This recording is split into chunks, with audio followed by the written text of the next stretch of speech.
And we are back on this 0 hour. Joining us now is Ryan Grim. Ryan is the Washington bureau chief of the Huffington Post, and he's with us to decode the State of the Union message and the response to it. Ryan, as always, thanks for joining us. No, it's my pleasure. Thanks for having me.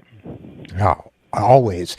Now, so listen, what do you think was the big takeaway? I know what all the headline writers thought was the big takeaway from Tuesday night's speech. What did you think was the big takeaway? Well, I mean, the surface takeaway is, Obama's, letting his freak flag fly. If you compare it to past State of the Unions where he's begging Congress to kind of, both parties to come together and work on a grand bargain to, cut the deficit, or when he was mired in that for several years. The tribute he paid to bipartisanship and to working with Republicans on this thing was ceremonial. It was Obama saying, "Look, we're in a much better place than we were when I came in here. It's mostly because of me, and I'm going to keep doing the things that I want to do." And it was a much more aggressive speech, and it was one that he could give because of the kind of executive unilateral actions that he's been taking that have been quite popular. So, which begs the question. I agree with you, by the way, on most of what you said, and including the popularity of some of his executive actions. Which begs the question: perhaps why didn't he do that sooner? I think people are going to be debating that question for decades.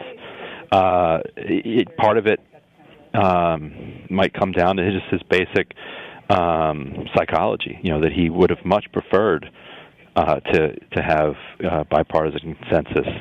That he actually does. He actually kind of thinks like a moderate Republican. He has called himself kind of a blue dog at some points, and he's said he's sympathetic with liberal Republicans, and he's sort of like a man out of place. Like he kind of 50 years ago he would have been a liberal Republican, except that he would have been mostly excluded from public life because of the endemic racism at the time. So I think that that was that might have been his preference, or maybe he just made a political miscalculation, and now he's realizing that belatedly that it's not going to happen. They're not going to do anything that he wants them to. And so he's just going to kind of move forward.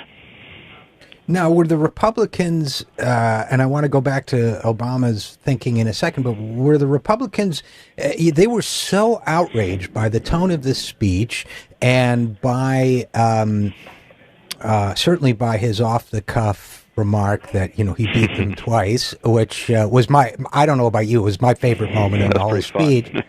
It was really fun. It was like, and we could talk about the outraged response to that, but really there was an outraged response to everything. Did they walk into this thinking, well, we just took the House, we just took the Senate and strengthened our majority in the House, so we're going to get a guy kind of with his hand out hoping to do a deal with us, and instead they got this tough guy? Were they? Do you think part of it was that they felt, hey, this wasn't what we were counting on? Were they shocked? Were they thrown by the tone of the president's speech? Well, there's two things going on here. One is that Republicans and conservatives in particular feel like they are entitled to rule even if they're in the minority. So I've been up on the Hill, after the State of the Union speech for every one of his speeches, and they have always been outraged. It didn't matter if Democrats had 59 or 60 senators, wide control of the House, and that the president had just won in a landslide. They were offended that he would, put forward some non-conservative policies, because there's a genuine belief among in the conservative movement that they represent the real America, true American values, and that regardless of the swings from election to election, they ought to be ruling and are entitled to rule. And you see that reflected in the no, the just say no strategy that Cantor and McConnell and those folks took. There was zero give, even in the face of this of the 2008 landslide. So they have been just offended by the State of the Union every single time. But the second thing is it's politics. They are not going to smile at anything he says. If even back when he was trying to come to a grand bargain with Republicans in 2011 or whatever, they're annoyed that he would want tax hikes as part of the grand bargain. So that's just they're perpetually kind of feeling victimized by this president. Well, and that's the part that fascinates me. We're talking with Ryan Grim, Washington bureau chief of the Huffington Post. That's the part that fascinates me about this, Ryan, is the psychology that really seems to be antithetical to the democratic process itself, that basically says we shouldn't have to negotiate, kind of eye-rolling outrage of why are they asking us to negotiate? Do they just not, and we're talking about by they, the Republicans, do the Republicans just not understand or have a visceral hostility toward democracy? No, but what they have is a much more clear-eyed understanding of power than your typical liberal does. Liberals are very much about process, whereas conservatives are much more about outcomes. For a liberal, a lot of time all they want is the process to be fair, everyone to have their voice heard, a level playing field, and if that results in something that liberals don't like, then they say, well, that's kind of there was justice in the process, and therefore the outcome is okay. Whereas conservatives do not feel that way at all. It's not necessarily a contempt for the process, but they don't revere the process anywhere near the way that liberals do. To them, it's much more important that the outcomes be the right ones, because much of the conservative philosophy is rooted in moral terms, and if you're talking about morality, then it's not okay to have a just process that leads to an immoral end. What's important is a moral end. So, okay, now I'm reading this, and this is a fascinating case in point. The president had some proposals regarding taxing inheritance, and you had a reaction. You wrote up a reaction from Representative Jason Chaffetz. Is that how it's pronounced? Chaffetz. Chaffetz. Now chair of the Oversight and Government Reform Committee, Darrell Iss's old spot. So, Republican from Utah, got Darrell Iss's old spot. I think he's made a great show of taking down Iss's picture. Yes, or was that's right. That was him.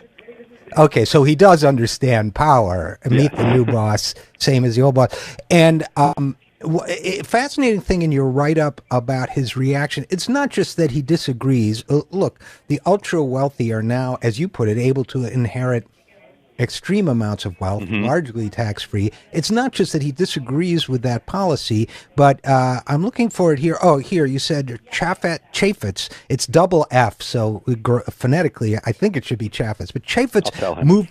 Yeah, tell him, would you? Chaffetz moved quickly from talking points to genuine anger. This is you in responding to the president's proposal. The audacity, says Chaffetz, that he thinks the government has a right to people's money. Well, before we go to the radicalism of Chaffetz's position, it was genuine anger, huh? I mean, these folks are good public actors, but I took it to be, and it's late, so. People have been up since early in the morning, and so I think you get more of a chance of seeing raw feelings, at 11 p.m. after they've been sitting listening to somebody talk for an hour that they deeply dislike, rather than if they showed up at 10 a.m. coiffed for a press conference. So it definitely felt real, and what he said after that is not really a proved talking point. It's it's much more raw. And what he said, and I have your piece in front of me, the audacity that he thinks the government has a right to people's money. He wants to transfer wealth. It's one of the most immoral things you can do, to try to steal someone's inheritance, to steal it away from their family. Now, as we unpack, by the way, you sent it out in your email with that hilarious headline about one of the most immoral things you can do is not as much fun as you think. I got a good laugh out of that.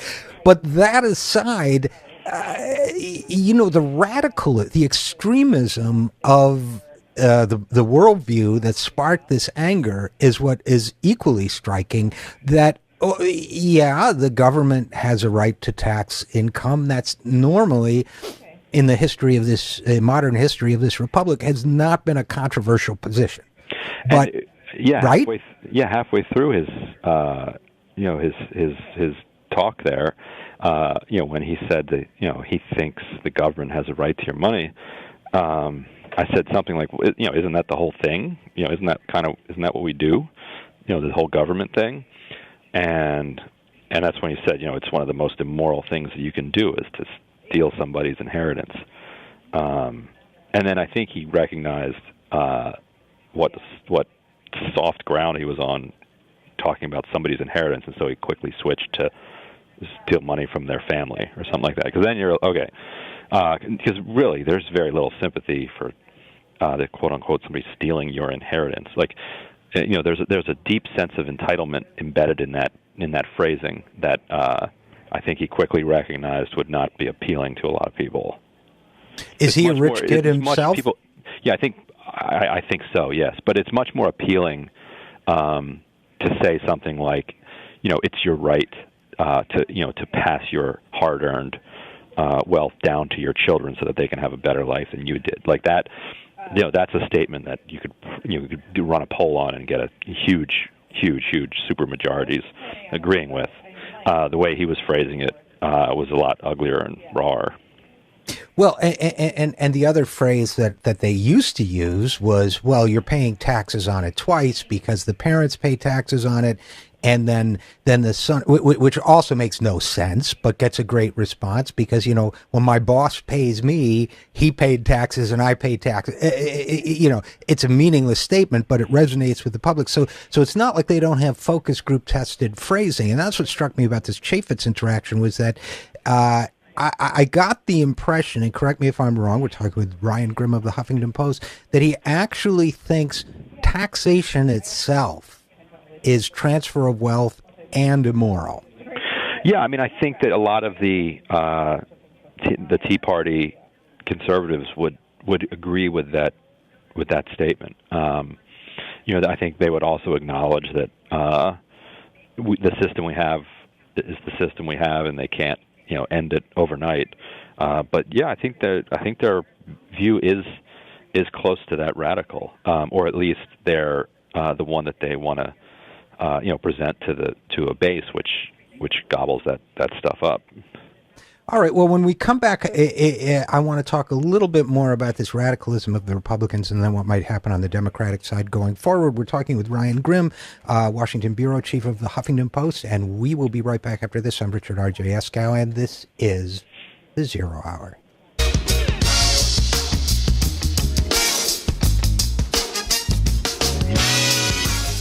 And we are back on The Zero Hour. I'm Richard RJ Eskow, and we are talking with Ryan Grimm, Washington bureau chief of the Huffington Post. Ryan, we've been talking about the kind of radical worldview of the Republicans and the way they reacted specifically to the inheritance tax portion of the conversation. And it's really interesting to me, just closing thought, that Republicans and inheritance tax for the ultra wealthy, which is the only area where there's any policy difference really at all between the two parties, does seem to be a symbolic issue to them, as if class structure is something they value, as if we were in the antebellum South or something. Is that an unfair takeaway? No, there definitely is a very strong kind of defensivism, when it comes to the the impugned rights of the 1%. The charges. It's interesting to see how quickly the charges of class war come whenever say Democrats would propose some type of increase on the tax increase on the top 1%. Immediately Republicans go, oh, this is class war. But when Republicans propose cutting spending or cutting spending on welfare or any type of spending that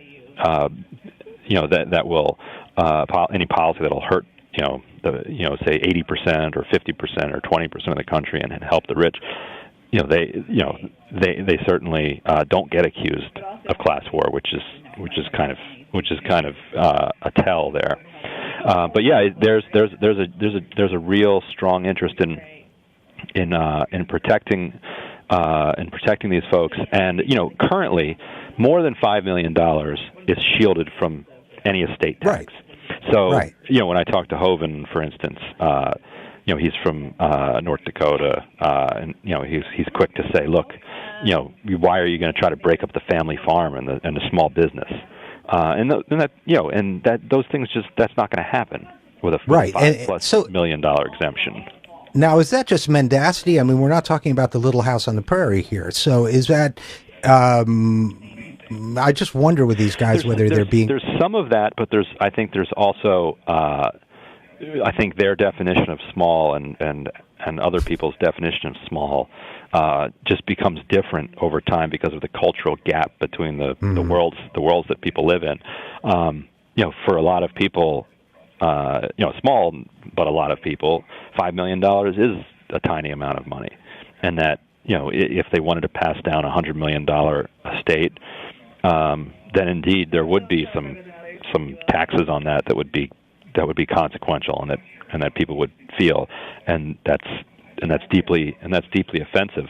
What's ironic actually is that they use that line that this is double taxation. They paid taxes on it their whole life, and now they're getting taxed again. Actually, the specific policy that the president's talking about, it refers to what's called the stepped-up basis. In other words, let's say you buy a stock at $1. When you die, it's worth $100, and you have never sold it, and therefore you have never paid any capital gains taxes on that $99 that you made. You pass it down to your kid, and immediately the basis that you bought it at gets stepped up to $100. In other words, if they sell it at $100, they don't owe a penny of taxes on it, which means it was never taxed. Right. And your whole life you could have actually borrowed against those capital gains and lived off the borrowed money, as many rich people do. And so therefore they would have gone their entire lives not paying a penny in taxes, and then pass it down, and the next person doesn't have to pay any taxes, and it goes on from there. Well, why can't I pass on to my kids my right not to pay taxes on money that I, Well, of course. You're in luck. You can. Yeah, apparently. And okay, so this insane issue, we're talking with Ryan Grimm of the Huffington Post, this whole inheritance tax issue aside, and by the way, my policy is 100% taxation on all inheritances over $10 million, especially if you're a member of Fix the Debt, because if you can't live on $10 million, you've got nothing to tell me about budgeting. But admittedly, I'm an outlier. So that said, what do you think how is Washington reacting to the president's speech and the reaction to the president's speech? Well, as almost always happens, the people who gave the responses are getting kind of lampooned. That's kind of a bipartisan thing. I don't know why they still do a response, because everyone just falls flat on their face. But the winner this time, of course, was Ted Cruz, who who on live asked if he could start over again. Like literally, he's like partway into his speech. I saw it. Oh my God! Can I start over again? It's like, oh wow! Like are you ready for prime time is usually a cliche and kind of a metaphor, but in this case, he was actually not ready for prime time. Not actually ready. You know who was really happy about Ted Cruz's performance was Joni Ernst. And she because it took attention away from her performance to giving the official response. Yeah, and her performance was interesting. It was just like a biography of who she is, which is great. I mean, good for her. Good for the bread bag industry, too. I noticed there was a definite uptick in bread bag futures after she gave that speech. No, I'm kidding. But anyway, so what did you think of Joni's speech? What did people think of Joni Ernst's speech? That it was strangely empty. It was just like this. I'm a real person. I'm from the real America. Government, get out of the way of the real America. But she didn't fall on her face. She didn't awkwardly drink water in the middle of it. She didn't ask to start the tape over in the middle of it. So, in that sense, it was a win. They were proud of the Republicans were proud of the fact that they were translated into Spanish her speech for the as part of their outreach to the Latino community. Interestingly, though, Joni Ernst is an English-only advocate, and they did not. She did not have a line about that in the speech. She also didn't have a line about immigration in the speech. But they put one in, didn't they? They did. Somebody else gave a speech that they translated, and they had him put something in about. So they had a guy. Reform. They had a Spanish-speaking guy translate Joni Ernst's speech and give it. Did he do the whole speech about when I was a little girl on the school bus? I don't know actually. I wouldn't be surprised. Okay, well, so I guess the takeaway from the speech is that no surprises. Is that what you say, or the main surprise, a president who was feistier than expected, but other than that, no surprises? I think that counts as enough of a surprise. It was pretty aggressive. It's.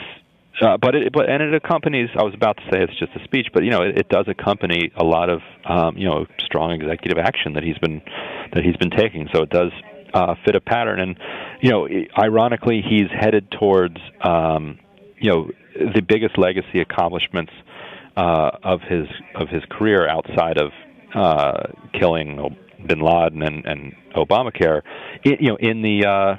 In his 2-year lame duck, immigration reform is going to be one of the huge things that he's remembered for, and if he can cut a few more climate change deals of that scale, that will as well. If he can do something around the mass incarceration or the free community colleges, keep pushing on those things. These may end up being big parts of his legacy at a time when everybody kind of thought he was cooked, and his approval rating has jumped as a result. Yeah, that's fascinating. Yeah, it's absolutely fascinating. And I guess my advice for the president, for what it's worth, would be if it's really the fourth quarter, as he keeps saying, go long. So let's hope he does. Ryan Grimm from the Huffington Post, Washington bureau chief, as always, thanks so much for joining us. No, thank you. We will be right back after this. I'm Richard RJ Eskow, and this is The Zero Hour.